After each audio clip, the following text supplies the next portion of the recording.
दोस्तों, स्वागत है आप सभी का मेरे YouTube चैनल आचार विचार व्यवहार एवं फेसबुक पेज आचार विचार व्यवहार पर। दोस्तों, आज हम फिर एक नई वीडियो लेकर आए हैं। दोस्तों, जैसे जैसे हम लोग शिक्षित होते जा रहे हैं, जैसे जैसे हमारे संचार माध्यम उन्नत होते जा रहे हैं, उन उन्नत संचार माध्यमों के साथ साथ हमारी पहुंच संसार के प्रत्येक कोने तक, प्रत्येक चीज़ तक, प्रत्येक सूचना तक होती जा रही है। हम आधुनिक तकनीकी का इस्तेमाल करके बहुत तेज़ी से आगे बढ़ रहे हैं। लेकिन दोस्तों, क्या आपने इस विचार किया है इससे हम पर क्या फर्क पड़ा है? दोस्तों, इस आधुनिक तकनीक, उन्नत तकनीक और उन्नत संचार माध्यमों के द्वारा हम इस पूरे संसार में, इस विश्व में होने वाली प्रत्येक घटना से तुरंत रूबरू हो जाते हैं। हमारे जीवन के पसंद करने के अथवा हमारे जीवन के लक्ष्य के मानक बदल गए हैं। पहले हमारे लक्ष्य जब संचार माध्यम सीमित थे तो हमारे शहर, हमारे प्रदेश अथवा हमारे देश के होते थे। संचार माध्यमों की उन्नत होने के कारण, उनकी इतनी विकसित क्षेत्र होने से हमारे द्वारा पूरे संसार को एक क्लिक में देखने का मार्ग खुल गया। हम पूरे संसार की घटनाओं से एक क्लिक में रूबरू हो पा रहे हैं। जब हम पूरे संसार की घटनाओं से एक क्लिक में रूबरू हो रहे हैं तो हमारे प्रतिस्पर्धा के क्षेत्र या हमारे जो है टारगेट, वो बदल गए हैं।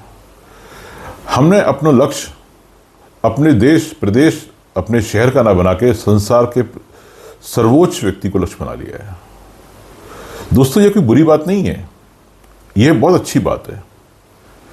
लेकिन हमें विचार करना होगा कि हमारे पास उस लक्ष्य को लेकर चलने में साधनों की उपलब्धता क्या है। हम किस माहौल में जी रहे हैं, जिस माहौल में हम जी रहे हैं हमारे पास कितने साधन उपलब्ध हैं। हम अपने सीमित साधनों में इतने बड़े लक्ष्य को कैसे भेद पाएंगे? उसके लिए हमें वृहद साधनों की आवश्यकता होगी, वैसे माहौल की आवश्यकता होगी। वो माहौल हमारे पास में नहीं है। और ऐसा हमारे पूरे प्रयासों के बावजूद जब हम अपने उस लक्ष्य को नहीं पा रहे हैं तो हम एक निराशा के शिकार हो रहे हैं। दोस्तों, मैंने महसूस किया है कि ऐसा बहुत बड़ी संख्या में हो रहा है।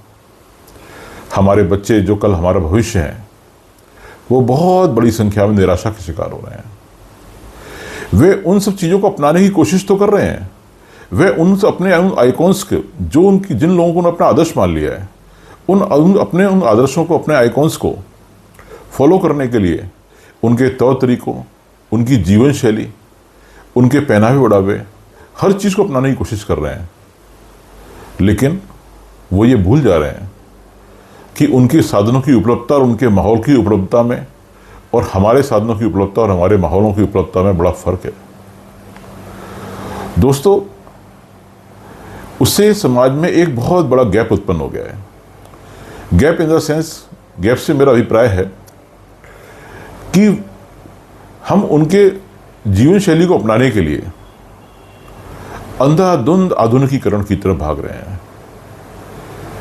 बिना सोचे विचारे उस आधुनिकीकरण को अपना रहे हैं जो आधुनिकीकरण हमारी सभ्यता का हिस्सा नहीं है। हम पाश्चात्य सभ्यता को बहुत तेजी से आत्मसात करते जा रहे हैं और हम उसको अपनाते जा रहे हैं।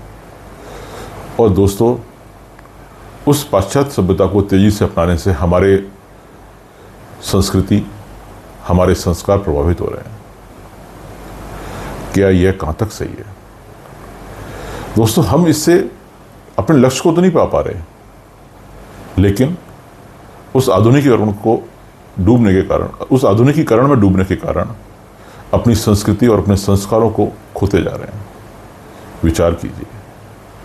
किसी को लक्ष्य बनाना, किसी को आदर्श बनाना बुरी बात नहीं है, लेकिन आदर्श सिर्फ उसके गुणों को बनाइए, उसकी जीवन शैली को मत बनाइए, उसके रहन सहन को मत बनाइए, उसके विचारों को बनाइए, उसके तरीकों को बनाइए। दोस्तों, किसी व्यक्ति की सफलता में उसका तरीका, उसके विचार, उसकी सोच वही महत्वपूर्ण होती है। उसका पहनावा, उसका रहन सहन, उसका तौर तरीका महत्वपूर्ण नहीं होता। ऐसा मेरा अपना सोचना है। हो सकता है कि आपकी सोच मुझसे भिन्न हो, या हो सकता है मेरी सोच गलत भी हो, लेकिन विचार कीजिए, अगर आपको लगता है कि यह कहीं इसमें कुछ भी 1% भी सच्चाई है या 1% भी सत्य है, तो बदलने की कोशिश कीजिए। मुझे लगता है कि शायद इससे आप अपने जीवन के लक्ष्यों को बहुत जल्दी से, बहुत तेजी से पा सकेंगे। दोस्तों, आज के लिए बस इतना ही। मैं आपका दोस्त संजय गर्ग धन्यवाद देता हूं अपने YouTube चैनल आचार विचार व्यवहार और अपने फेसबुक पेज आचार विचार व्यवहार बने रहने के लिए।